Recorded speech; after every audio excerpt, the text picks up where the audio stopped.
ഓം ശ്രീ സായിനാഥായ നമ. സായി ഭക്തരായ നാം എല്ലാവരും ബാബയുടെ പുണ്യഗ്രന്ഥമായ സച്ചരിതം പാരായണം ചെയ്യുന്നവരാണ്. അവനവൻ്റെ സൗകര്യമനുസരിച്ച് ഒരധ്യായം ദിവസേന, അല്ലെങ്കിൽ എല്ലാ വ്യാഴാഴ്ചയും ഓരോ അധ്യായം, അതുമല്ലെങ്കിൽ ഉദ്ദിഷ്ട കാര്യപ്രാപ്തിക്കായി സപ്താഹമായി വായിക്കുന്ന രീതി, ഒരു ദിവസം കൊണ്ട് എല്ലാ അധ്യായവും വായിച്ചു തീർക്കുന്നവരും നമ്മളിലുണ്ടാവാം.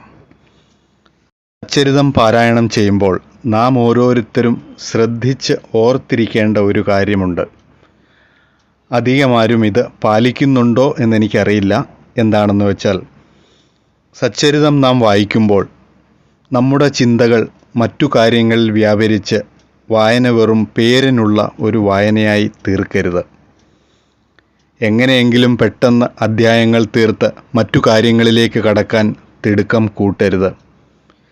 യാന്ത്രികമായി വെറുതെ വായിച്ചു തീർക്കാനുള്ളതല്ല സായി സച്ചരിതം എന്ന് നാം ഓർക്കണം. ഓരോ അധ്യായവും ശ്രദ്ധയോടെ മനസ്സിരുത്തി വായിക്കുക. നിങ്ങൾ വായിക്കുന്ന ഓരോ അധ്യായത്തിലെയും വരികൾ ആ സന്ദർഭവുമായി ചേർത്ത് മനസ്സിൽ ആ രംഗം വിഭാവനം ചെയ്യുക. ഉദാഹരണത്തിന്, അധ്യായം 38 നിങ്ങൾ വായിക്കുകയാണെന്നിരിക്കട്ടെ. അതിൽ ബാബ മസ്ജിദിൽ ഭക്ഷണം പാകം ചെയ്ത് വിതരണം ചെയ്യുന്നത് വിവരിക്കുന്നുണ്ട്. ഭക്ഷണം വേണ്ട പോലെ വേവായോ എന്ന് നോക്കാൻ ബാബ കഫ്നിയുടെ കൈ തിരിച്ചു കയറ്റി നഗ്നമായ കൈ തിളയ്ക്കുന്ന ഓട്ടുപാത്രത്തിലിട്ട് ഒട്ടാകെ ഇളക്കി മറിച്ച് പാകപ്പെടുത്തും. വെപ്പ് കഴിഞ്ഞാൽ ബാബ പാത്രങ്ങൾ മസ്ജിദിൽ കയറ്റിവെച്ച് ഭക്ഷണം ഒരു മൗലവിയെ കൊണ്ട് പരിപൂതമാക്കും എന്ന ഭാഗം വായിക്കുമ്പോൾ മസ്ജിദിനു വെളിയിൽ തുറന്ന സ്ഥലത്ത് കൂട്ടം കൂടി നിൽക്കുന്ന ഭക്തരെയും അവിടെ സുസ്മേരവദനായി ഭക്ഷണത്തിനു വേവ് നോക്കുന്ന തൂവെള്ള കഫ്നിയുടെ കൈകൾ തെറുത്തു കയറ്റുന്ന ഭക്തവത്സലനായ സായിയുടെയും രൂപം മനസ്സിൽ കണ്ട് ഓരോ പ്രവൃത്തിയും അദ്ദേഹം നമ്മുടെ മുമ്പിൽ തന്നെ ചെയ്യുന്നതായി വിഭാവനം ചെയ്ത് വായിക്കുക. മസ്ജിദിനു മുമ്പിലുള്ള ഭക്തരുടെ ഇടയിൽ നാം നിൽക്കുന്നതായ ഫീൽ മനസ്സിൽ കൊണ്ടുവന്ന് വായിക്കുക. എത്ര സുന്ദരമായ അനുഭവം!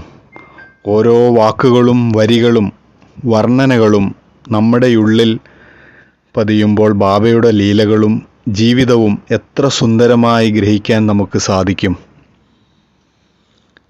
അത് നിങ്ങൾ ഓരോരുത്തരും അനുഭവിച്ചറിയുക. ഇനി സമാധിയാണ് വായിക്കുന്നത് എങ്കിൽ, ജീവത്യാഗം ചെയ്യുന്ന സമയത്ത് ബാബയുടെ മുമ്പിൽ ഒരിറ്റു കണ്ണീർ വാർത്ത് നാം അദ്ദേഹത്തിന് മുമ്പിൽ നിന്ന് അതിൽ പറയുന്ന കാര്യങ്ങൾക്കെല്ലാം സാക്ഷിയായി നിൽക്കുന്നതായി മനസ്സിൽ കാണുക. ഇങ്ങനെ വായിക്കുന്ന ഓരോ അധ്യായവും വായിക്കുന്തോറും നമ്മുടെ മനസ്സിലേക്ക് പതിയുകയും ബാബയുടെ സാന്നിധ്യം നമ്മിൽ അനിർവചനീയമായ ആനന്ദം പ്രദാനം ചെയ്യുകയും ചെയ്യും. എൻ്റെ കഥകൾ കേട്ട് എന്നിലാകൃഷ്ടരായ ഭക്തരെ പ്രപഞ്ചത്തിൻ്റെ ഏതു കോണിലായിരുന്നാലും ഞാൻ സംരക്ഷിച്ച് കൂടെ നിർത്തും എന്നു പറഞ്ഞ ആ മഹായോഗിയുടെ ലീലകൾ ഇനി വായിക്കുമ്പോൾ നിങ്ങൾ ഈ കാര്യം പ്രത്യേകം ശ്രദ്ധിക്കണം. പാരായണത്തിന് ഫലസിദ്ധി ലഭിക്കാൻ ഇന്ന് തന്നെ ഈ രീതിയിൽ നാം ഓരോരുത്തരും വായിച്ചു തുടങ്ങുക. ബാബയുടെ കടാക്ഷം അനുഭവിച്ചറിയുക. അതായത് ഒരിക്കലും തിടുക്കത്തോടെ വായിക്കാതെ ഓരോ സന്ദർഭങ്ങളും മനസ്സിൽ കണ്ട് ഞാൻ മുമ്പ് പറഞ്ഞതുപോലെ വായിക്കുക. സച്ചരിതത്തിലൂടെ ബാബ നൽകുന്ന ഊർജം നമ്മുടെ ജീവിതത്തിൽ അത്ഭുതകരമായ മാറ്റങ്ങൾ കൊണ്ടുവന്നതായി നമുക്ക് ക്രമേണ അനുഭവിക്കാൻ സാധിക്കുന്നതാണ്.